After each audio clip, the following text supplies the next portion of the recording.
नमस्कार, जबलपुर लाइव के इस बुलेटिन में आपका स्वागत है। मैं हूं आपके साथ आकाश और अब देखते हैं खबरें विस्तार से। जबलपुर में एनएसयूआई के छात्रों ने आज नीट और जेईई परीक्षा का बहिष्कार करने का विरोध प्रदर्शन किया और चेतावनी दी कि कल से होने वाले एग्जाम को वो नहीं देंगे और विरोध करेंगे। एनएसयूआई कार्यकर्ताओं ने सांसद राकेश सिंह के निवास पर आज घेराव किया और अपनी मांगों का ज्ञापन एसडीएम को सौंपा। हालांकि सांसद सुबह दिल्ली रवाना हो चुके थे। प्रदर्शनकारी छात्रों ने कहा कि यह सरकार छात्र विरोधी है। सांसद विधायक अपनी मीटिंग तो ऑनलाइन करती है, लेकिन छात्रों के लिए सरकार बहुत बड़ा खतरा मोल ले रही है। अगर छात्र कोरोना से पीड़ित होगा तो उसकी जिम्मेदारी सरकार की होगी। छात्रों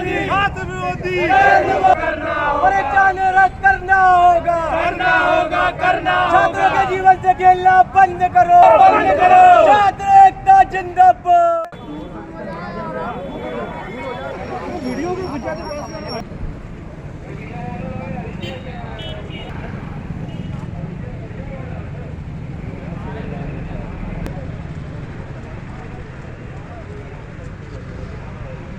पूरे देश में नई और जेई का विरोध हो रहा है। वो विरोध इसलिए हो रहा है क्योंकि इस महामारी में, इतनी बड़ी महामारी जहां स्कूल कॉलेज हर प्रकार की पूरा देश बंद है, परंतु मोदी सरकार भी तानाशाही को पीछे नहीं देखते हुए छात्रों का जीवन दांव में लगा रहा है, जिसका विरोध हम पूरे प्रदेश में कर रहे हैं। आज एनएसयूआई पैदल मार्च निकाल रही थी जीएस कॉलेज से लेकर सांसद कार्यालय तक, निवास तक, परंतु सांसद जी है नहीं। हमने अपना पत्र एसडीएम साहब को दे दिया। छात्र वो देश की रीढ़ की हड्डी है जो आगे चल के कहीं ना कहीं हमारे देश में हर विभाग में कहीं ना कहीं सहयोग प्रदान करता है। उस छात्र को ही अगर आप कोरोना करवा दोगे, क्या गारंटी लेते हैं? अगर ये गारंटी लेते हैं, अभिभावक को गारंटी देते हैं कि जिन छात्रों को कल एग्जाम ये करवाने वाले हैं उन छात्रों की जान का खतरा नहीं बनेगा? अगर किसी छात्र को कुछ हो जाता है तो मुख्यमंत्री जी आके जवाब देंगे, या प्रधानमंत्री जी आके जवाब देंगे, या अमित शाह जी आके जवाब देंगे? उन छात्रों की चिंता इनमें से किसी को भी नहीं है। इनको सिर्फ और सिर्फ देश को लूटने की चिंता है। रांची गोकुलपुर मेन रोड पर स्मार्ट सिटी ने कितनी गुणवत्ता के साथ काम करवाया है। बरसात के बाद जमीन पर गिरे बिजली के नए पोल बयां कर रहे हैं। गोकुलपुर मुख्य मार्ग पर करीब 80 बिजली के पोल बरसात में गिर गए हैं।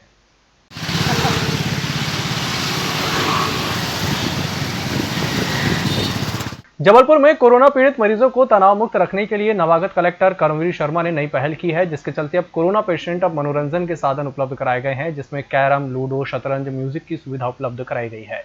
इन्हें खेलकर कोरोना मरीज अब तनाव मुक्त हो रहे हैं। कलेक्टर कर्मवीर शर्मा ने ज्ञानोदय और सुख सागर कोविड केयर सेंटर, विक्टोरिया अस्पताल, मेडिकल अस्पताल का निरीक्षण किया। इस दौरान उन्होंने मरीजों की रचनात्मक गतिविधियों में व्यस्त रखने और उनके मनोरंजन के लिए शतरंज, कैरम, म्यूजिक और लूडो उपलब्ध कराने के लिए कहा था। कलेक्टर की पहल रंग लाई और अब मरीज अपने मनपसंद गेम खेल रहे हैं, जिससे उनके चेहरों पर भी रौनक दिखाई दे रही है। शहर में 2 कोरोना मरीज आत्महत्या का प्रयास भी कर चुके हैं। शासकीय आयुर्वेदिक कॉलेज जबलपुर में एक फिजियोथेरेपिस्ट प्रोफेसर की चर्चा जोर शोर के साथ चल रही है। दरअसल ये प्रोफेसर साहब बिना अनुवाद प्रमाण पत्र के सरकारी आयुर्वेद कॉलेज में अपनी सेवाएं दे रहे हैं। एक अधिवक्ता ने सबूतों के साथ संभाग आयुक्त से इन्हें निलंबित करने की मांग की है। डॉक्टर का नाम रविकांत श्रीवास्तव है। वह मूल रूप से हरियाणा रोहतक के रहने वाले हैं। जिस विज्ञापन के तहत उनकी नियुक्ति हुई वह उस विज्ञापन की शर्तों को पूरा नहीं करते हैं। अधिवक्ता अनुराग नेमा ने कुछ सबूत भी पेश किए हैं।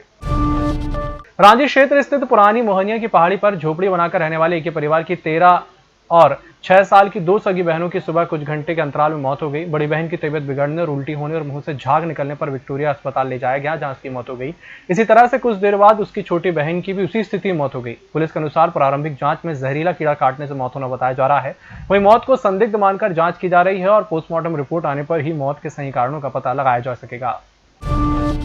पलागर में रहने वाली एक सराफा व्यापारी से पैसों की मांग करते हुए गोली मारने की धमकी दिए जाने की शिकायत पर मामला दर्ज किया गया है। सूत्रों के अनुसार थाने पहुंचे व्यापारी ऋषि सराफ ने रिपोर्ट दर्ज कराई कि उसके पनागर में ज्वेलर्स की दुकान है। बीती रात एक व्यक्ति ने मोबाइल पर कॉल करके कहा कि व्यापारी से उसे पैसे चाहिए और उसे उसके चाचा छुट्टन ने नंबर दिया है। उसने जब कॉल करने से पूछा कि वह कहां पर है तो उसने कहा कि वह ऋषि के घर के नीचे खड़ा है। जब उसे लेन देन के संबंध में बात की तो उसने गोली मारने की धमकी दी और भाग गया। चाचा के घर आने पर उनसे जब इस संबंध में पूछा गया तो उनका कहना था कि उन्होंने किसी को नंबर नहीं दिया। उसके बाद व्यापारी ने थाने पहुंचकर रिपोर्ट दर्ज कराई है। इसी के साथ बुलेटिन वक्त चले छोटे से ब्रेक का, जल्द हाजिर होंगे। होटल गौरीश्री भोपाल शहर के बीचों बीच स्थित ठहरने की सर्व सुविधा युक्त जगह है। Room available in affordable prices और facilities free wifi, AC, TV, parking, security, lift, full sanitised room, toiletry kit. Hotel Gaurishri, hall number 8, Chittor complex, MP Nagar, zone 1, Bhopal. Phone number 7898128620। नमस्कार, ब्रेक के बाद एक बार फिर से आपका स्वागत है और बढ़ते हैं अगली खबर की ओर। गोरखपुर थाना क्षेत्र में मुख्य बाजार में देर रात असामाजिक तत्वों ने कपड़ा व्यापारी के घर पर बमबाजी कर दी। बम के धमाकों से क्षेत्र में सनसनी फैल गई। बम के छर्रे लगने से एक युवक के पैरों में चोटें आ गई हैं। इस घटना को लेकर क्षेत्र के व्यापारियों में आक्रोश है। उधर घटना की सूचना मिलने पर पुलिस मौके पर पहुंची और जांच पड़ताल में जुट गई। बमबाजी की इस घटना के विरोध में आज गोरखपुर के कारोबारियों ने अपनी दुकानें बंद रखी। गौरतलब है कि कल रात 10:30 बजे के करीब क्षेत्र के ही कुछ सामाजिक तत्व पहुंचे और हंगामा करते उनके घर पर 2 जिंदा सुअर मार बम फेंके, जिनके धमाके से लोग दहशत में आ गए हैं।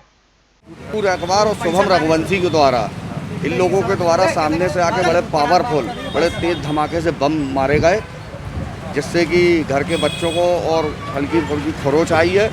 अगर मान लो दरवाजे खुले होते तो बहुत बड़ी जनहानि या किसी की गंभीर स्थिति बन सकती रही। उसके बाद हम लोगों ने थाने में जाके रिपोर्ट कराई है। अभी तक तो वैसे कोई कार्रवाई नहीं हुई है, ना कोई धरपकड़ शुरू हुई है। 3 बम मेरे सह सचिव मेरे व्यापारी के हैं, इन्होंने चलाए।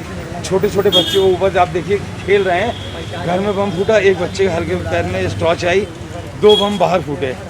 अगर किसी को जनहानि हो जाती तो उसकी जवाबदारी कौन लेता।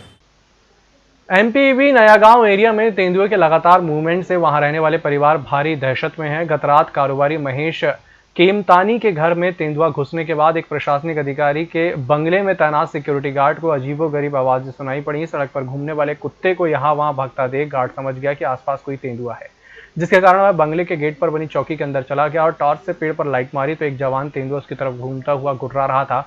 गार्ड ने चौकी के अंदर से ही जोर जोर से चिल्लाना शुरू कर दिया तो वह गायब हो गया। नयागांव सोसाइटी अध्यक्ष रजत दोहर का कहना है कि उनकी कॉलोनी में लगातार तेंदुओं का मूवमेंट बढ़ रहा है। वे लोग वन विभाग से लगातार इस बात की मांग कर रहे हैं कि वन क्षेत्र को जालियों से कवर कर दिया जाए, लेकिन वन जीव जंगली एरिया में ही सीमित रहे। और शहर मुख्यालय और आसपास झमाझम बारिश होने से नदी नाले उफान पर हैं। परियट नदी की जलचर वाहन निकलकर खेत खदान तालाब में पहुंच रहे हैं। ऐसी ही घटना में परियट नदी से मगर निकला और ग्राम मनियारी खुर्द गुड़गावा सड़क पर स्थित तालाब में पहुंच गया। लोगों ने रविवार की दोपहर 2 बजे मगर को तैरते देखा और डायल 100 को इसकी सूचना देकर वहां बुला लिया। बारिश के सीजन में जिले के परियट नदी से लगे गांवों में दहशत का माहौल बन जाता है, जहां बारिश के चलते नदी में पानी अधिक भर जाता है, जिस कारण नदी में मौजूद मगरमच्छ गांव की तरफ रुख करते हैं। पिछले सप्ताह हुई ताबड़तोड़ बारिश पर अब ब्रेक सा लग गया है। बरसात का दौर थमने से नर्मदा नदी में एकदम से बड़ा पानी धीरे धीरे नीचे उतरने लगा है। नर्मदा तट ग्वारी घाट में पानी अब काफी नीचे उतर गया है, पर घाटों की सीढ़ियां पर गंदगी एकदम से बढ़ गई है। सीढ़ियां निकल कर आई हैं और उन पर फिसलन भी बढ़ गई है। नर्मदा तट ग्वारी घाट में पानी बढ़ने से डूब गए ज्यादातर मंदिर जो घाटों की सीढ़ियों के बीच बने थे, वे अब निकल आए हैं। इसी तरह नर्मदा की धार में बना नर्मदा मंदिर का शिखर अब नजर आने लगा है। हालांकि अब भी 3 किनारे पर 3 से 4 सीढ़ी तक पानी है। बरसात का दौर थमने के बाद नर्मदा के घाटों में पानी तो नीचे उतर गया, पर पानी उतरने के बाद अब सीढ़ियों पर सिल्ट जमा हो गई है। यह सिल्ट फिसलन भरी है। खासतौर पर नए बने उमा घाट में लोगों को जाने में काफी जोखिम उठाना पड़ रहा है।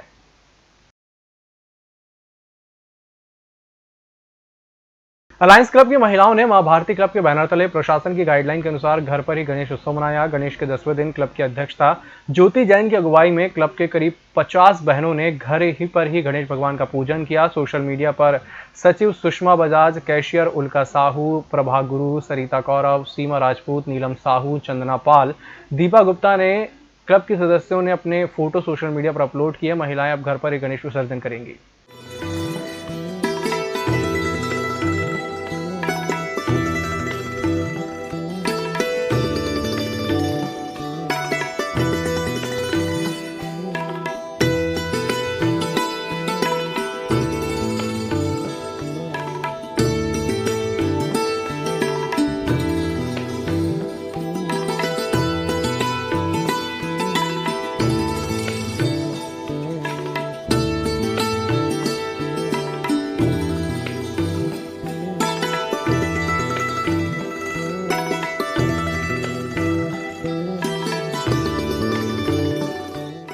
कोरोना काल के दौरान संक्रमित मरीजों के इलाज को लेकर पुख्ता कदम उठाए जाने को लेकर होशंगाबाद की महिला समाज सेविका की ओर से दायर जनहित याचिका हाईकोर्ट ने खारिज कर दी। अपने फैसले में चीफ जस्टिस अजय कुमार मित्तल और जस्टिस विजय कुमार शुक्ला की युगल पीठ ने कहा कि कोरोना काल में पुलिस और डॉक्टरों ने सराहनीय कार्य किया और सरकार ने भी प्रभावी कदम उठाए हैं। चूंकि कोरोना संक्रमण को लेकर पहले से कई मामले लंबित हैं, इसलिए इस मामले पर आगे सुनवाई की कोई जरूरत नहीं है। इस बुलेटिन में फिलहाल इतना ही। इसी के साथ मुझे दीजिए इजाजत। नमस्कार।